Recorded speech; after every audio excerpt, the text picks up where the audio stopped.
A Danish tattoo artist wrote me this morning, I think, and asked me a bit about the runes, how I use them and what I would recommend when it comes to translations and such. But I figured it might be interesting for the rest of the world as well, because the runes is it's a fickle one. There's a reason we made a PDF about runes and bindrunes and stuff like that, and there's a reason that it's sold so fucking well.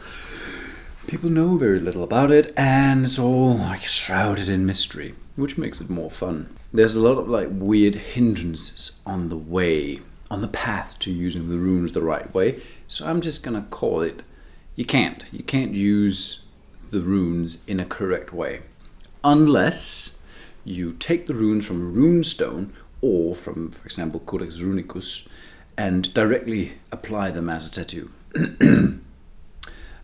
Because everything else becomes kind of warped transliterations. It's very, very difficult to do this correctly, because the runes are it is an alphabet of a sorts.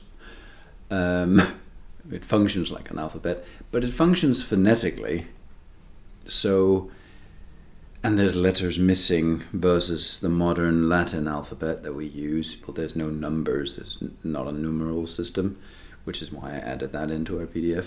It's all made up bullshit from my head, but it works for when you want your children's birth dates on you and stuff like that. But otherwise you have to spell out the entire fucking year in runes, phonetically. And should you then be translating what you want written on you or on someone else, should you translate it into Norrøn, the old Nordic language, befit of the Vikings? Or should you just go, fuck it, this is the 21st century? We're still in the 21st century, right? Yeah. I can do whatever the fuck I want. Hi, I'm Peter Oakmont. This is a little ad for all the cool loot that we create and we sell on our web shop, and the link is somewhere, and there's like stuff below me because you're looking at me on the screen. I would recommend that you go and look at it and buy some of it, because we love to sell to enthusiastic people who want good quality stuff. Thank you.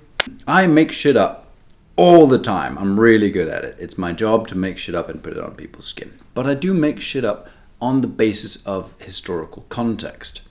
I see the runes as historical context, and because they're so widely used in so many ways, even with personal variations to certain rune stones that have been written by one rune carver who chose that, nah, this rune looks stupid this way, so I'm going to change it so it looks a little bit like this. I do the same thing.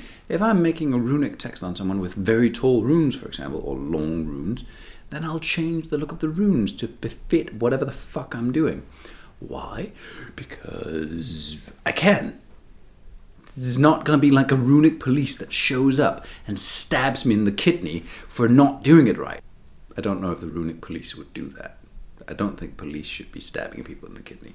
If someone wants a text on them that I'm tattooing, then what I usually do is I ask them, do you want it in your language? In English, usually. Or do you want it in Finnish, Hungarian, whatever.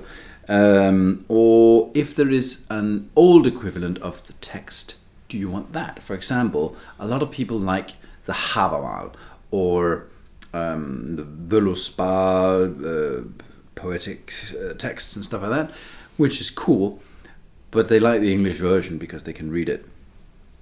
But the moment that I do it in runes, they can't read it anyways. So do they want it in Old Icelandic, which it was written in by Snorri Sturluson or some other asshole way back when? So if an older version of the text exists, an Anglo-Saxon text or something like that, I'll dig it out and dust it off and do that in runes.